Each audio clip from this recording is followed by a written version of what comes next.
ഓം നമോ ഭഗവതേ വാസുദേവായ. നമുക്ക് ഇന്നൊരു കഥ കേൾക്കാം.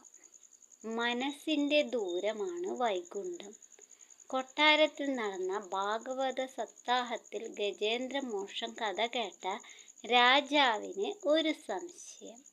ഗജേന്ദ്രന്റെ നിലവിളി കേട്ട് വൈകുണ്ഠത്തിൽ നിന്ന് ഭഗവാൻ ഇടിമിന്നൽ വേഗത്തിൽ എത്തിയെങ്കിൽ ആനയുണ്ടായിരുന്ന സ്ഥലത്ത് നിന്ന് വൈകുണ്ഠം എത്ര ദൂരെയാണ്?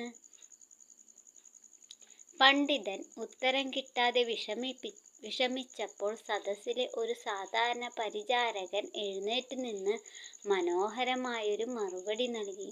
മഹാരാജൻ, വൈകുണ്ഠം എത്ര ദൂരെയാണെന്ന് ചോദിച്ചാൽ അത് ഇങ്ങനെ പറയാം: അഹങ്കാരിക്ക് അഹങ്കാരത്തോടെയുള്ള ഒരാളുടെ ഏറ്റവും ഉച്ചത്തിലുള്ള പ്രാർത്ഥന പോലും കേൾക്കാൻ കഴിയാത്തത്ര ദൂരെയാണ് വൈകുണ്ഠം.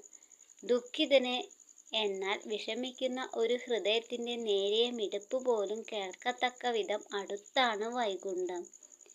വൈകുണ്ഠം ഭൂമിയിൽ നിന്ന് എത്രയോ അകലെയാണെങ്കിലും ഈശ്വരനും നമ്മളും തമ്മിലുള്ള അകലം നമ്മുടെ മനസ്സിന്റെ നന്മ, വിനയം, സ്നേഹം, ഭക്തി എന്നിവയെ ആശ്രയിച്ചിരിക്കുന്നു. പ്രധാന ആശയം അകലം, ദൂരമല്ല. ഈശ്വരൻ നമുക്ക് സമീപം ഉണ്ടോ ഇല്ലയോ എന്നത് സ്ഥലപരമായ ദൂരമല്ല, മറിച്ച് ആത്മീയവും മാനസികവുമായ അടുപ്പമാണ്. വിനയമാണ് വഴി. ഭക്തിയോടെയും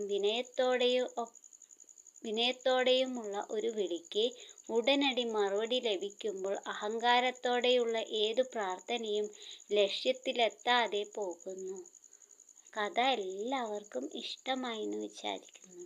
ഓം നമോ ഭഗവതേ വാസുദേവായ. സർവം കൃഷ്ണാർപ്പണമസ്തു.